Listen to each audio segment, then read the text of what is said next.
Konnichiwa, y'all, and welcome to the MrMaple Show. I'm Matt, and I'm riding in here with Chris Mapleton himself. We got Sean of Mr. Maple here. And Sean's become quite the maple connoisseur over the years. Well, I mean, that might be stretching a little, but, you know, I was actually thinking about this the other day. Going on June, I believe it's June, be going on 5 years here at Mr. Maple.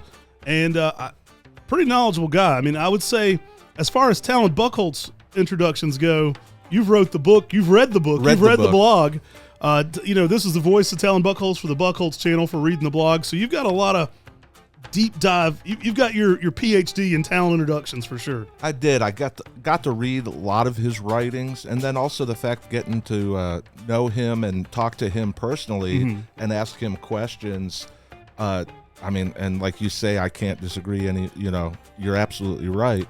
But he's the Michael Jordan of introductions of Japanese maples. So he's up there. Today we're going to do a top 5. We're bringing you Sean's top 5 introductions, his favorite Talon Buchholz introductions. So let's jump right in. So at number 5, I've got Purple Ghost. Ooh, that's a good one. All the way down at 5. That's a pretty good one. Well, you know, this I found with Purple Ghost, when you look at it, when it's in its peak condition, you know, you always talk about, and you guys had the whole thing with the blue Japanese maple. Right. Well, this thing is as close as you're going to get. But when it's in that peak time, man, that purple with that variegation just pops like no other Japanese maple. Hard to beat it. Probably his top selling introduction of all time. If I had to guess what the number one, I know it is for Mr. Maple for as far as Buchholz introductions, probably like, you know, worldwide, probably the number one selling Talon Buchholz introductions got to be Purple Ghost. If I had to bet. And I you know, I always laugh because I've heard people say, "Oh, that photo you have of Purple Ghost, that's you know, been doctored up." And it's like, no, if you see this in person, that's what it looks like. Spring is incredible. I love it. I mean, some years you can get a little bit more red, some years you get more of that like fuchsia lavendery purple. It's crazy though. A little bit of morning sun, a little late day shade. Whew, that thing's amazing.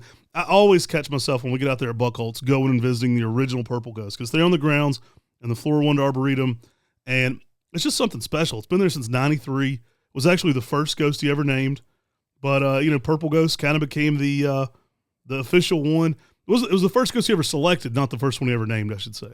So that's kind of funny because you're talking about the first one he named. Now my next one at number 4 is, I guess, technically the last ghost he named, but I'm going with Ghost Cascade. I know it's not out yet, but going to Buchholz Nursery and seeing it in person, it's legit. It's real. Seeing it with my own eyes, I'm like, that is something special. And it's going to be, once y'all get to see this, once it's out there, people are going to go nuts over this. The hype's real on this one. Might be next year. We'll see. The production's out there.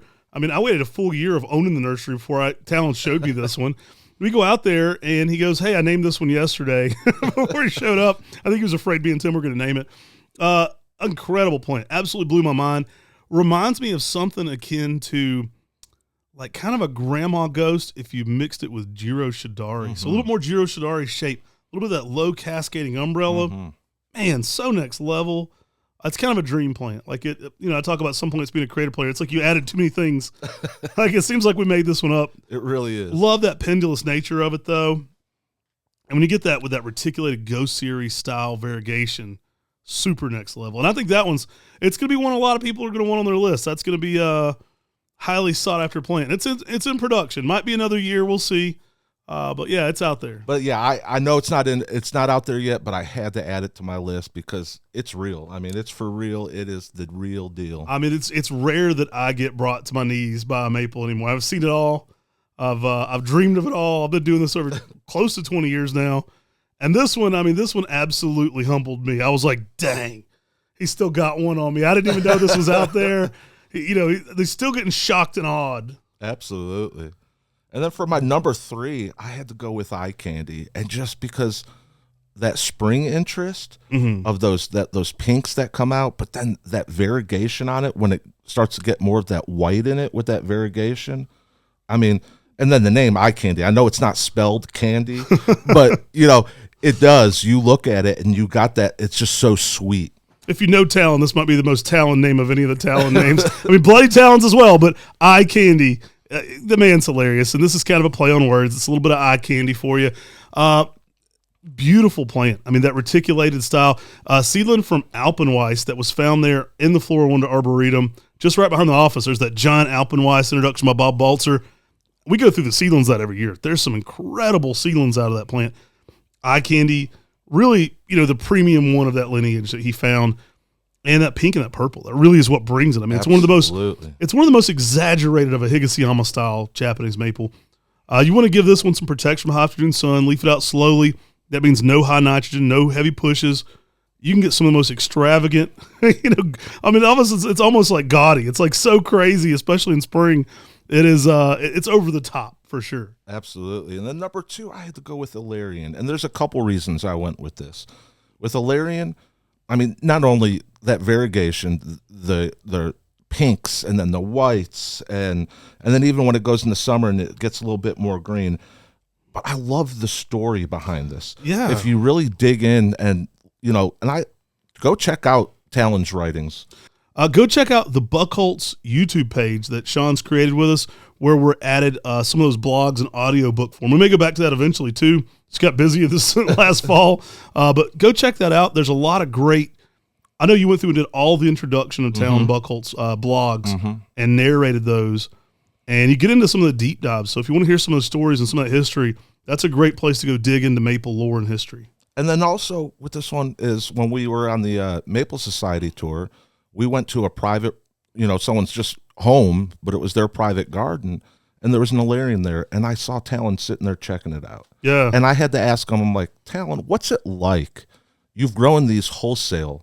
What's it like to go to someone's house and see your tree in their yard? He still gets excited every time. He does, and he's like, it's the most humbling feeling.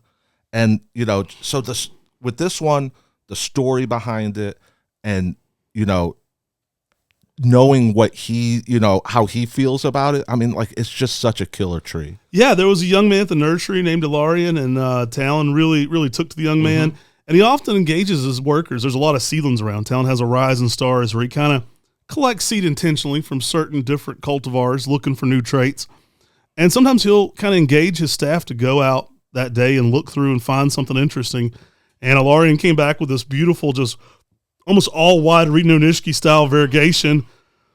And Talon couldn't help but name it after the guy. He loved him. He thought he was a great young man anyway, and said he went on to do a lot of great things. He was a young man working there, and just kind of a fun story. And I know you mentioned that, but it's funny. I've rode around with Talon in his car before, and he's kind of like he knows people like his introductions, but he's still shocked. Like, he was like driving me around in Oregon. He's like, look at this. You're not going to believe this. This guy in his yard, he's got a geisha going wild. I'm like, Talon, they're everywhere.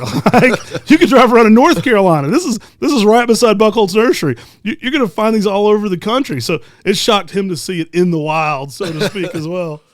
And then my number 1, I have to go with Celebration. And with Celebration, I know you talk a lot about Firefly, how you love Firefly because it's constantly changing. To me, that's Celebration. It's a good one. Every time I walk into a greenhouse with Celebration at different times of the year, whether it's the spring, whether it's the second flush over, during the summer, going into fall, this thing is constantly changing. And to me, it's almost like it's variegated, but it's almost like it's a changing variegation. It's incredible. Hard to pick one better than that. I mean, Guy Merlot of France, Mille Bonsai, he's on that list with like Talon, like Jan San, some of those, great maple introducers and evaluators. And he said that's probably Talon's best one of all time. And that's high praise. You're in good company with him. Absolutely amazing plant. Celebration, it just brings it. It's got the pink, and it just kind of has that electric pink that you want. I've really been impressed with this plant. I mean, when I first saw it, obviously we were like, oh my gosh, get this into the heaviest production humanly possible. So we started really turning out numbers on it. And for good reason. Talon said he named it Celebration because he's such a happy guy. He wanted to show people how joyous he is. So, well, I think he's a happy guy. He just shows that happiness in different ways. Right. He's got a lot of old school German kind of gruffness to him, but he is. Once you really get to know him, he's a really thoughtful, really introspective kind of guy. Really thinks things out. There's a lot of he's an English major, so there's a lot of nuance to some of the things he does. And I'd say he's a super fun guy, super funny guy too. A lot of people probably don't know that. But. Oh yeah.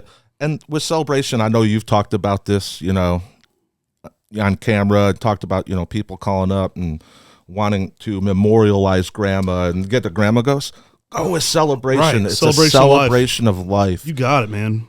I mean, I've always thought, like, when I hear someone call, oh, recommend a tree, my number one, celebration. No, you couldn't be more correct. That's a great way to commemorate people, whether it's at birth. Tim's got a baby coming out soon. At birth is a great way to have a celebration of life too, and kind of plant a tree to honor. I think the kid kind of gets to see it grow, but a great way to memorialize people too. I have memory trees for some of my best friends that's passed, and it's a great way to kind of have a little piece of them in your garden. So celebration, you can use it in so many different ways. Great way to just tell somebody you're going to celebrate them today. That's Sean, right. So today we're celebrating Sean. He's talking about his favorite Buchholz introductions. I think that's a dope list of 5, dude. I really like what you got there. A lot of variegation on this list. I think you picked all variegated plants.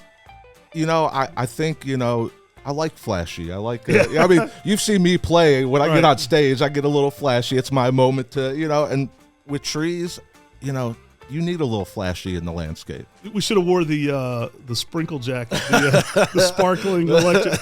Sean's a musician. You have to check him out. He's awesome. Then you get to see him here at open houses. So fun guy, one of our field managers here at MrMaple, and a connoisseur of the Talon Buchholz introductions. Well, I appreciate it. Hey, guys, I appreciate you sitting through and listening to my top 5 Talon Buchholz introductions. If you like this type of stuff, make sure you hit that like button. And in the comments section, let me know what Talon Buchholz introductions you guys like. Take care. God bless. Have yourself a great day.